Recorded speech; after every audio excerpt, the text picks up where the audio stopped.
मातृ पितृ चरण कमलेभ्यो नमः। सभी सज्जनों को मेरा सादर प्रणाम। मैं डॉक्टर विष्णुदत्त गौड़ आपकी सेवा में एक बार फिर उपस्थित हुआ हूँ। 28 अक्टूबर सन 2023 शनिवार को चंद्र ग्रहण, खंडग्रास चंद्र ग्रहण होने जा रहा है। संवत 2080 में इस भूमंडल पर टोटल 4 ग्रहण होने हैं या हो चुके हैं, जिसमें 2 ग्रहण हो चुके हैं और 2 अभी होने हैं। उनमें 3 ग्रहण सूर्य के और 1 ग्रहण चंद्रमा का, जो अभी 28 अक्टूबर 2023 शनिवार को होना है। इसके अलावा 1 ग्रहण 8 अप्रैल 2024 को होना है, जो इस संवत 2080 का अंतिम दिन है। चैत्र मास की अमावस्या है उस दिन। इन 4 ग्रहणों में केवल एक ही ग्रहण जो अब होने जा रहा है, चंद्र ग्रहण, आश्विन मास की शुक्ल पक्ष की पूर्णिमा, जिसको शरद पूर्णिमा भी कहते हैं, उस दिन होने जा रहा है। केवल यही ग्रहण भारत में, पूरे देश में, हर प्रांत में, हर शहर नगर में दिखाई देगा। इसके अलावा जो 3 ग्रहण हैं, जो 2 हो चुके हैं, 1 होना है, ये तीनों ग्रहण भारत के किसी भी शहर में, किसी भी प्रांत में दिखाई नहीं देंगे। और दिखाई नहीं देंगे इसलिए उनका कोई भी कुप्रभाव या सुप्रभाव किसी पर भारत में नहीं होगा। ये चंद्र ग्रहण न केवल भारत में अपितु विदेशों में भी दिखाई देगा। जैसे कुछ देशों के नाम मैं गिनाऊं तो यूरोप, एशिया, ऑस्ट्रेलिया, अफ्रीका, उत्तरी एवं उत्तर पूर्वी अमेरिका, पैसिफिक, अटलांटिक सागर, आर्कटिक, अंटार्कटिक, हिंद महासागर और संपूर्ण भारतवर्ष में। इसके अलावा बेल्जियम, थाईलैंड, पुर्तगाल, हंगरी, इजिप्ट, टर्की, मिस्र, Indonesia, Greece, Italy, Myanmar, Spain, UK, South Africa, France, Nigeria, Japan, China, Russia आदि देशों में दिखाई देगा। भारतीय टाइम के अनुसार ये ग्रहण रात्रि अर्धरात्रि के बाद 1:05 और 16 सेकंड पर शुरू होगा। मैं माफ़ी चाहूँगा, अलग अलग पंचांगों में अलग अलग समय लिखा हुआ है। मार्तंड पंचांग नई पद्धति से बनाया हुआ आजकल का सर्वोपरि पंचांग माना जाता है। वह 1:05 और 18 सेकंड पे ग्रहण का प्रारंभ दिखा रहा है। मनीराम पंचांग पुरातन पद्धति का बना हुआ बहुत अच्छा पंचांग है। उसमें 1:14 से शुरू करके और 2:28 तक दिखाया है, और मार्तंड में 2:22 तक दिखाया है।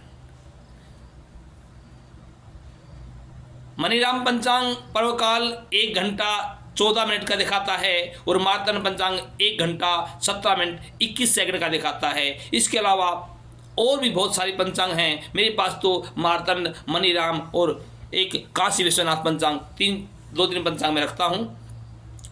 मैं कहना ये चाहता हूँ कि किसी पंडित लोगों ने और भी जो समय कुछ आगे पीछे बताया है, तो आप उनको भी गलत ना माने और मुझे को भी गलत ना माने। कोई बम्बई से बना हुआ है, कोई कुराली पंजाब से बना हुआ है, कोई दिल्ली से छपा हुआ है। अलग अलग शहर से छपे होने के कारण सूर्योदय, चंद्रोदय, सूर्यास्त, चंद्रास्त में सूक्ष्मांतर होने के कारण गणित के सूक्ष्म अंतर से थोड़ा सा फर्क 2-4 मिनट का इधर उधर आ जाया करता है। इसमें पंडित लोगों का दोष आप न समझें, वो भी ठीक हैं और मैं भी ठीक हूँ। चाहे जो भी हो, आप 1:05 माने या 1:14 माने, इस ग्रहण का सूतक 9 घंटे पहले शुरू हो जाता है। 4:05 माने उससे शुरू हो जाएगा। इस सूतक काल में भोजन आदि निषिद्ध है।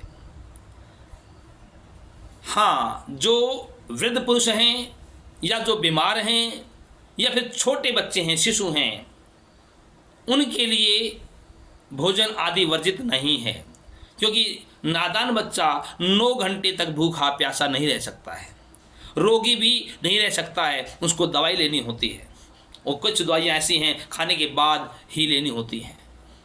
ऐसे ही जो वृद्ध पुरुष हैं उनको भी 9 घंटे भूखा रखना उचित नहीं है।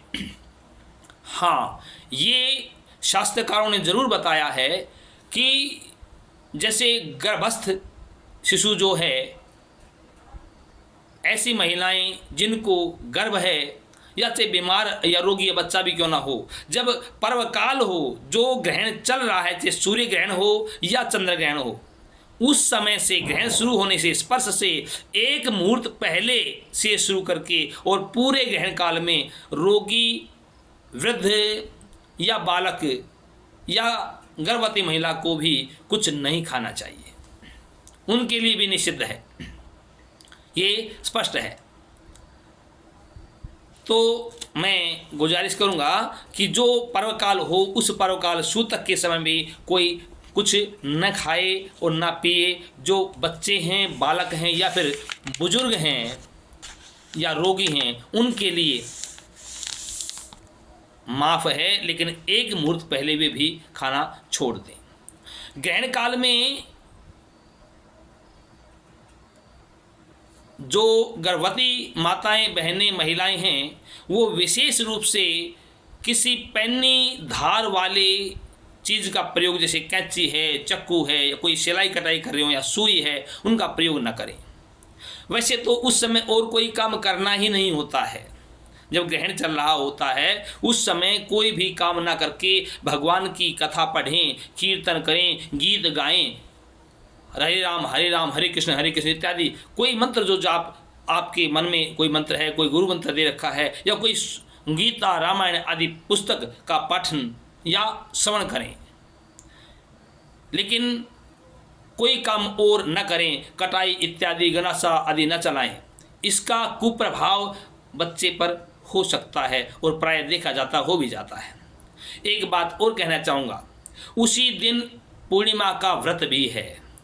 कुछ लोगों ने मेरे से कहा 1 दिन पहले व्रत कर लेते हैं, नहीं, उसी दिन है व्रत, क्योंकि पहले दिन चंद्रमा जो निकलता है उस समय से पहले पूर्णिमा नहीं आती है, चतुर्दशी में चंद्रोदय होता है, और इस पूर्णिमा के व्रत में चंद्रोदय होने के बाद उसको अर्घ्य दे करके, जल दे करके तब व्रत की पालना की जाती है, व्रत खोला जाता है।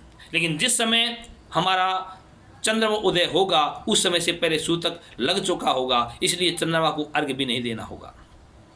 तो 4:05 से पहले माताएं या भाई बहन जो भी पूर्णिमा का, सत्यनारायण भगवान का व्रत रखते हैं, वो कुछ हल्का सा फ्रूट आदि, दूध आदि, फल, चाय आदि ले सकते हैं।